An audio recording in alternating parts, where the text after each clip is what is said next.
Got a black king glitter.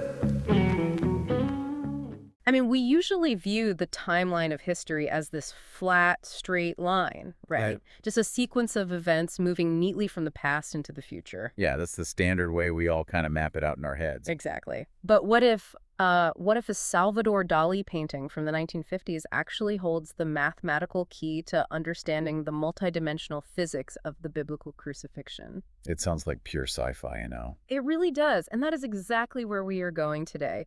We're doing a deep dive into this massive, highly provocative stack of theological study notes that focus on eschatology, the study of the end times. And we should probably throw out a quick disclaimer for you listening right now. Yes, definitely. Just to be completely clear right up front, these sources make some really intense paradigm-shifting claims. We're talking major claims about church history, prophecy, and even the literal physical dimensions of heaven. Right, both politically charged and theologically charged stuff. Exactly. So we aren't here to endorse these views or take a theological side at all.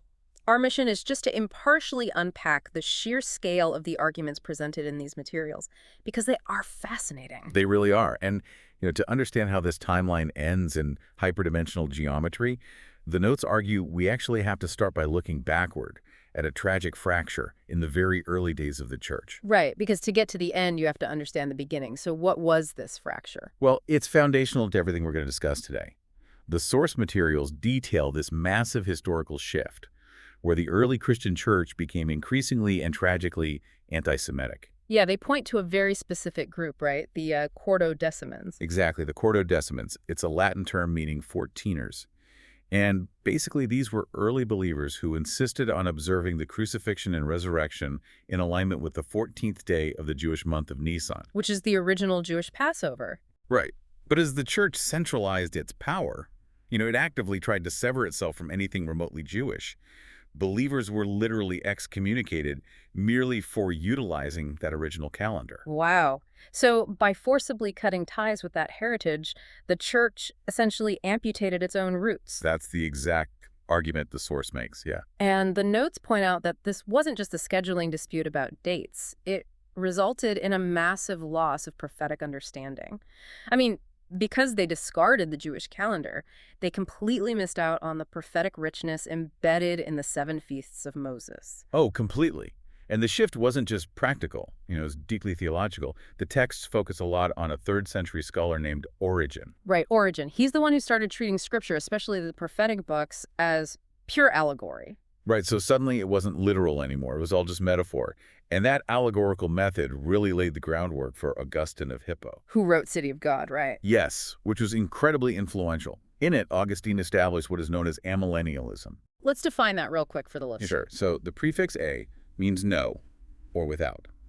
So amillennialism is the doctrine that there is no literal, physical, 1,000-year reign of Christ on earth in the future. So what did he think was going to happen? Well, Augustine essentially argued that the church itself was the new civic order stepping in to replace the ruins of the Roman Empire.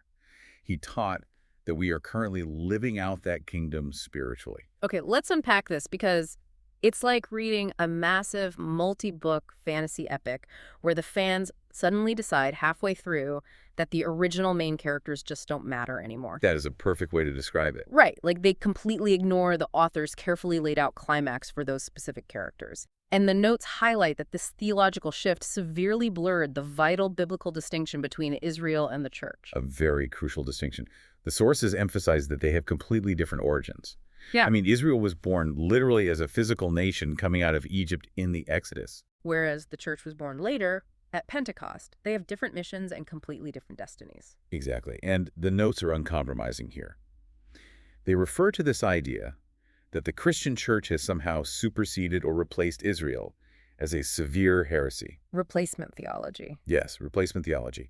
The argument in the text is that if God can permanently break his unconditional covenants made with the Jewish people in the Old Testament, well then, he's a liar. Yeah, making his New Testament promises completely unreliable too. Exactly. But the text traces an even darker real-world implication here. If your theology teaches that God is entirely done with Israel, it inadvertently creates this theological permission structure for societal anti-Semitism. Man, that is heavy. It really is. The sources draw a direct, sobering line from Origen's allegorization to Augustine's amillennialism, all the way to the tragically silent church pulpits in Germany during the Holocaust. Because the theology you hold about the future dictates how you act in the present. If society thinks God is done with a people group, they feel justified in being done with them too. Right. Which brings us to how these notes approach modern eschatology, specifically through the lens of dispensationalism. Right, dispensationalism, for anyone listening who's unfamiliar, a dispensation is basically an era or like a specific administration in how God deals with humanity. Correct. And when you read prophecy literally through this lens, that famous 70 weeks prophecy in the book of Daniel takes on a very specific mathematical shape. Yeah, the notes calculate this prophecy as focusing strictly on the physical nation of Israel and the city of Jerusalem, right? Not the church. Precisely. In this dispensational view, the prophetic clock for Israel actually paused when the church era began. Oh, so the church era is like a parenthesis. Exactly, a distinct parenthetical period. Mhm. And that period eventually concludes with an event called the harpazo, which is the Greek word for the rapture. Okay, so once the harpazo occurs, that prophetic clock resumes for its final week or that final 7-year period. Right. And this explains why, according to the notes, from Revelation chapter 4 onward, the church is just remarkably absent from the narrative. The biblical focus shifts entirely back to Jews and Gentiles on the earth. Which perfectly sets the stage for the millennium itself. So with that distinction between Israel and the church reestablished, the timeline moves forward to that literal 1,000-year reign where Satan is bound. Right. But I was reading through this specific section in the notes, and it completely stopped me in my tracks. A part about it being an evil dispensation. Yes, because the millennium, which, by the way, the text emphasizes, is detailed heavily in Isaiah chapter 65. Not just Revelation 20, it's described as an absolute utopia. Perfect justice, extended lifespans, eradicated poverty. Right. All human needs are met. But then the source classifies this exact era as the most evil of all the classical dispensations. Wait, really? How does a flawless utopia qualify as evil? It completely flips the script on human nature. It seems like a massive paradox, I know. Yep. But it makes sense when you look at the mechanism of human nature the text is exposing here. It's considered the most evil because it serves as a final, undeniable test of humanity. Okay, how so? Well, think about the whole span of human history. We have always had external variables to blame for our rebellion, right? We blame corrupt governments. We blame systemic poverty, lack of education, or, the direct deceptive influence of Satan. Sure, there's always an excuse. Exactly. But during the millennium, every single one of those external excuses is systematically removed. As a flawless administration under Christ. Satan is locked away in the abyss. Right. And yet, at the exact end of that 1,000 years, when Satan is briefly released, a massive portion of humanity immediately joins him in a global rebellion. Wow. So it proves that humanity's core issue isn't just their environment or a lack of resources. It is an internal inherent flaw. Exactly. And that post-millennial rebellion leads to what the text calls the second Gog and Magog event. Now, typically you hear Gog and Magog referenced as just one specific catastrophic battle right before the end times. But the text maps out a totally different mechanism for how this works over a 1,000-year gap. Yeah, and they rely heavily on original language translations here. Yeah. The linguistic detail is really the linchpin of their argument. Let's get into that. What's the difference between Gog and Magog? Well, the source states that Magog operates as an ethnic root, like an ancestry. But Gog is entirely different. If you look at the Septuagint, which is the ancient Greek translation of the Old Testament, Right. specifically in Amos chapter 7, verse 1, Gog is explicitly identified as the king of the demon locusts. Wait, so Gog isn't a human dictator? No, not according to this translation. Gog is a demon title, a principality. That makes so much more sense, because how else does a human dictator survive for a millennium? Exactly. It's a demonic entity. It possesses a human leader to incite the premillennial war, gets bound in the abyss for 1,000 years along with Satan, and then is released to possess another leader for that final post-millennial rebellion. That is wild. Understanding that Gog is a title rather than a lifespan fundamentally resolves that whole chronological gap. It really highlights how deep scriptural study changes the entire reading of the text. It completely shifts the mechanics of the story. Mm-hmm. And, right in the middle of this complex 1,000-year period sits the Millennial Temple. Oh man, the Millennial Temple. Just like everything else in these notes, its design and its daily function raise some major theological eyebrows. To say the least. Yeah, according to the massive architectural blueprints laid out in the last 9 chapters of Ezekiel, this isn't a metaphor. It is a highly detailed, literal structure. But the geography is totally altered. Right. The topography of the entire region undergoes massive seismic changes at the beginning of this era. According to Ezekiel's measurements, the temple isn't even situated in the city of Jerusalem. Wait, really? Where is it? It's located about 50 miles to the north. It sits in this massive, specially designated tract of land that's apportioned for the Levites and the sons of Zadok.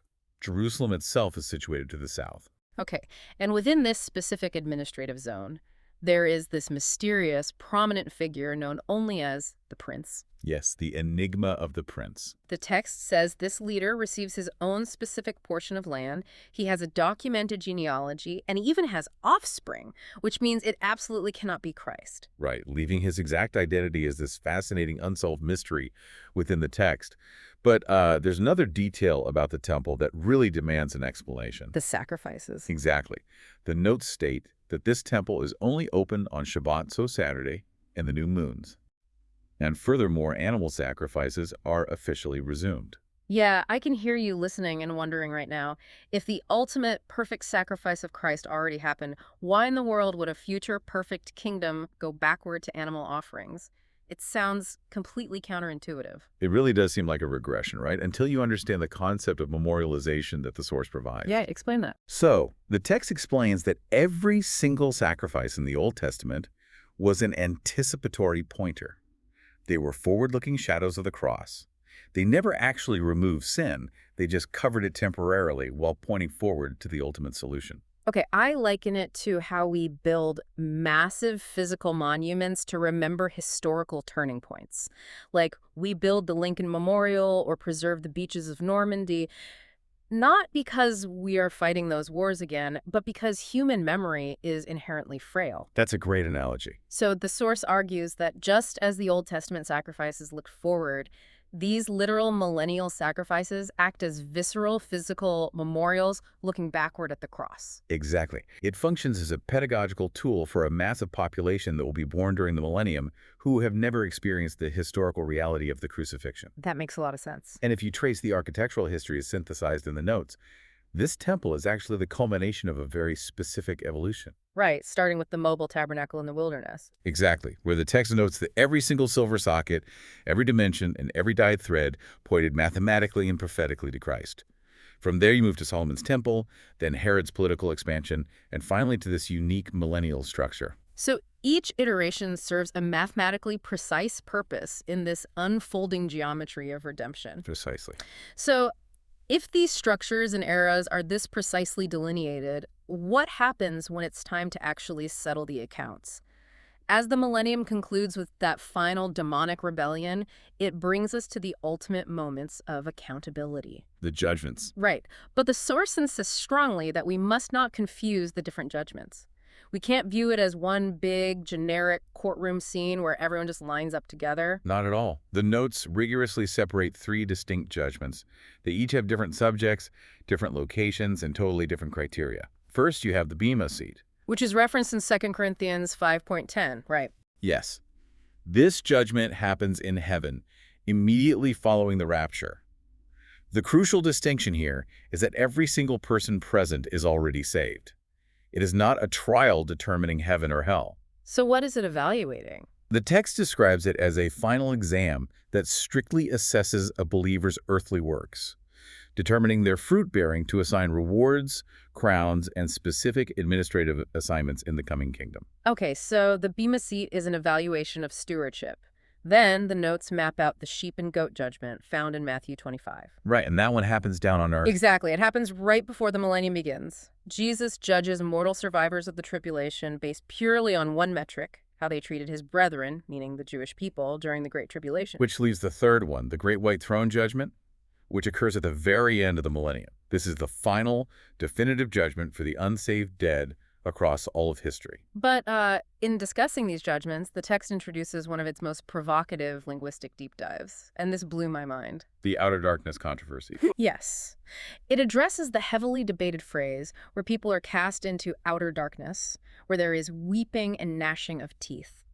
Historically, we've always heard that as a definitive, terrifying reference to hell. Right, that's the standard assumption. But the source brings in perspectives from established theological authorities, Greek scholars like Thayer, Kenneth Wust, Spurs Zodiats, and G.H. Lang, and they argue something entirely different based on the original Greek grammar. Yes. They focus on the Greek word skotos, which simply means darkness, combined with the comparative adjective exo, which means outer or further away. Okay, so darkness further away. Exactly. These scholars argue that it implies a place of lesser illumination. The notes emphatically argue that this phrase is not hell and it is not soteriological. Meaning it has nothing to do with salvation. Right. It has nothing to do with the person losing their salvation. Instead, they argue it represents extreme, visceral disappointment and the denial of privileged access to the wedding supper. So, what does this all mean? These scholars are basically saying it's the ultimate FOMO, just extreme frustration and grief at being left out of the inner circle of the feast, despite technically being in the kingdom. Exactly.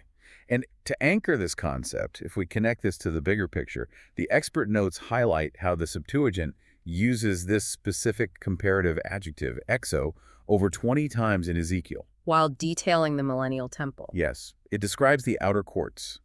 So the imagery is being legally inside the complex, inside the house of God, but stationed outside the immediate radiant presence of the Shekinah light. Wow. Being outside the light doesn't mean eternal torment. It totally reframes how you read those parables. It really is a stunning example of how much theological nuance gets flattened by standard English translations. It really is. Well, eventually, all the judgments are settled. The timeline pushes past the millennium. And this is where the notes argue that the physical earth doesn't just get a nice renovation. The physical universe, as we currently understand it, is entirely destroyed and replaced. The new heavens and new earth. Right, and this is the exact moment where this deep dive transitions from ancient theology into full-blown quantum physics. It's a jarring shift, but it is so fascinating. The text refuses to describe the eternal state merely in vague spiritual terms. It actually introduces modern physics, referencing the work of theoretical physicist David Bohm. Oh, the holographic universe theory. Right. Bohm proposed that our current physical universe might actually function as a super hologram, digital simulation, where a three-dimensional image is projected from a two-dimensional surface. And the notes point out that if the universe is a hologram, then the vast distances we perceive, like billions of light years between galaxies, are completely synthetic. Yes. They are an illusion created by the medium itself. And suddenly, biblical imagery that modern astronomers scoff at becomes completely literal. Right, like in Revelation where it describes stars falling from heaven, a purely physical reading says that's impossible. One star getting close would vaporize the Earth instantly. But if the universe is a synthetic, holographic projection, the physical distances collapsing upon the destruction of the medium makes perfect mechanical sense. It bridges the gap between ancient apocalyptic literature and the boundaries of digital reality. It really does. The source argues that understanding these hyperspace concepts makes reading chapters like Revelation 21 much more comfortable. It provides a mathematical framework for the miraculous. And that mathematical framework is fully realized when the text describes the New Jerusalem descending over the earth. I mean, the dimensions given to John the Apostle are staggering. 12,000 furlongs. Yes, which equates to roughly 1,400 miles on each side. It is a massive, perfect cube. The notes actually crunch the volume on this. A 1,400-mile cube contains enough spatial volume to give 6 billion individual people half a cubic mile of personal space each. But the architecture of the cube itself is where the text suggests we are limiting our understanding by thinking strictly in 3 dimensions. Okay, how so? Well, yes. The Holy of Holies in the original tabernacle was a perfect cube, serving as a fractal representation of this city. But the notes introduce the concept of a tesseract to explain the true nature of heavenly dimensions. Okay, so for anyone who hasn't taken advanced geometry recently, a tesseract is a 4-dimensional cube. Imagine trying to explain a standard 3D cardboard box to a 2D cartoon character drawn flat on a piece of paper. It would be impossible for them to visualize. Right. The only way you could show them the box is if you unfolded it, breaking it down and laying it completely flat onto their 2D paper. The notes argued that a tesseract is doing the exact same thing, just leveled up. Exactly. It is a four-dimensional shape that has been unraveled and pushed down into our limited three-dimensional space so that we can vaguely perceive it. Which perfectly brings us back to my opening question about Salvador Dali. I was wondering when we'd get back to that. Right, so the text points out that in 1954, Dali painted his famous piece, Corpus Christi, and he deliberately utilized an unraveled tesseract as the cross. Dali intuitively understood the math. He realized the biblical crucifixion was not merely a biological event occurring on a hill in 3 dimensions. It was a hyperspace, multi-dimensional reality. Yes, and the notes connect this to Psalm 22, which is a prophetic psalm detailing the crucifixion. It says Jesus was surrounded by the bulls of Bashan. Right. And those bulls are not literal animals. The text identifies them as trans-dimensional demonic entities clustering around the cross. It gives you chills to think about it. By painting Christ suspended on an unraveled four-dimensional cube, Dali was visually representing that the cross intersected with and conquered dimensions far beyond human perception. It really is profound. The idea that John the Apostle was just trying to describe an unraveled hyperdimensional structure using the vocabulary of a first-century fisherman. It's incredible. So let's pull all these threads together. We have covered a massive amount of ground from these study notes today. We really have. We started by tracing how the early church tragically severed its Jewish roots, leading to an allegorical theology that inadvertently paved the way for historical anti-Semitism. And we reestablished the vital, separate destinies of Israel and the church. Then we explored the paradox of the millennium, realizing that a perfect utopia acts as the ultimate test of the human heart. We look at the precise geometry of Ezekiel's millennial temple design. Right. And we separated the 3 distinct judgments, learning that the outer darkness might represent a profound, tragic loss of reward at the Bema seat, rather than a sentence to the great white throne. And finally, we push right up against the boundaries of quantum physics, viewing the New Jerusalem not just as a floating city, but as a massive hyperdimensional tesseract descending into a holographic universe. It completely changes how you interact with these texts. They aren't just archaic poetry, according to these sources. They are highly structured, mathematically precise blueprints. And as we close, I want to leave you with one final thought to ponder, based directly on the physics we just unpacked. Go for it. If the theory of a holographic universe holds true, and the vast, incomprehensible distances of space are actually synthetic illusions of the medium, then the multidimensional heavenly realities described in these texts aren't billions of light years away across some impossible void. Because distance is an illusion. Exactly. They are folded right into the space immediately around you, just waiting for the ultimate dimensions to be unraveled. What an incredible perspective to walk away with. Thank you for joining us as we unpack the depths of the source material today. We will see you next time. Thanks for joining us on this hour on the Archive Hour. Join us on our next hour as we bring you more adventures from the Bible.